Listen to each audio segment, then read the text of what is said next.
could you firstly explain the term itikaf, and could you also, as by way of confirming for the Muslims out there whether they should be doing this or not, is it compulsory for all Muslims to do it?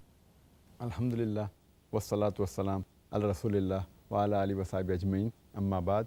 A'udhu billahi minash shaitani rajim, bismillahir rahmanir rahim, rabbi shrah li sadri wa yassir li amri wa ahlul 'uqdatam min lisani yafqahu qawli. The word i'tikaf is derived from the Arabic root word aqafa, which means to adhere, to cling, to stick. It means to keep.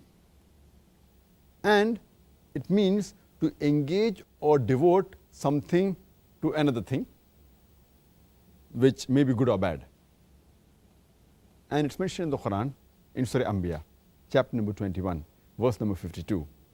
When Abraham alayhi salam, he speaks to his father and to his people, saying that the images which you devote, those who do idol worship, etc., he's telling that the image which you devote, and the word used is akhifun, which you so devotedly attached to, which are clinging to it. Here it's used in the wrong sense, in the negative sense. There are also verses in the Quran which speak in the positive sense in Surah Baqarah chapter 2 verse 125, Surah Baqarah chapter 2 verse 187. According to Lisanul Arab, the word i'tikaf means to fully attach oneself to something. It means when someone habitates the mosque and he worships in it. In the Islamic Sharia, the word i'tikaf means to engage and retreat in the mosque and to stay in the mosque seeking nearness to Allah subhanahu wa ta'ala and seeking His reward. As far as the ruling of i'tikaf is concerned, whether it's compulsory or it is a sunnah, i'tikaf is generally a sunnah. It's not compulsory. It only becomes compulsory in certain cases if someone makes a vow to Allah subhanahu wa ta'ala that he will do i'tikaf if his wish is fulfilled. For example, someone will say that I will do i'tikaf for 2 days if my sick relative is cured, or I may do i'tikaf for 3 days if I pass in the examination. So if someone vows to Allah subhanahu wa ta'ala for the fulfillment of his desire, then i'tikaf is compulsory. Whatever the person has vowed, he has to fulfill it. Otherwise, i'tikaf is a sunnah, but it is a sunnat-e-muakkada, a very highly recommended sunnah. As it's mentioned in the hadith of Sahih Bukhari, volume number 8, in the book of Oaths and Vows, hadith number 6696, where the Messenger of Allah subhanahu wa ta'ala said that anyone who promises to obey Allah subhanahu wa ta'ala, he should obey him. And anyone who promises disobedience to Allah subhanahu wa ta'ala, he should not disobey him.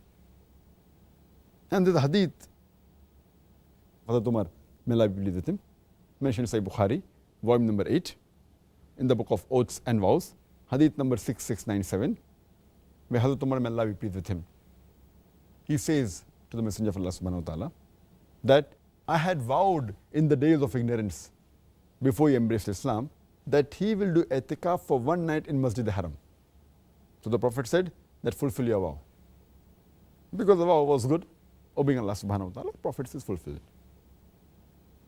And there are various verses in the Quran which speak about i'tikaf. Allah says in Surah Baqarah, chapter number 2, verse number 125.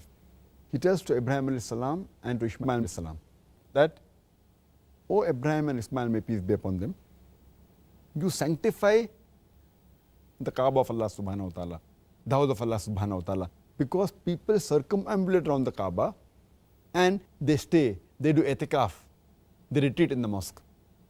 And some of the believers, they bow and they prostrate while worshipping Allah subhanahu wa ta'ala. Here the word i'tikaf, retreat, is used. It's further mentioned in Surah Baqarah chapter number 2 verse number 187 that do not associate with your wives when you retreat in the mosque, when you do i'tikaf in the mosque. And there are several hadiths talking about i'tikaf, including Sahih Bukhari, volume number 3, in the book of i'tikaf, hadith number 2026. Hazrat Aisha, may Allah be pleased with her, who was the wife of the Prophet, she said that the Prophet used to do i'tikaf for the last 10 days in the month of Ramadan. And after he died, the wives of the Prophet used to continue that practice. So i'tikaf, unless vowed, it's compulsory. Otherwise, generally, it's a sunnah, but highly recommended sunnah.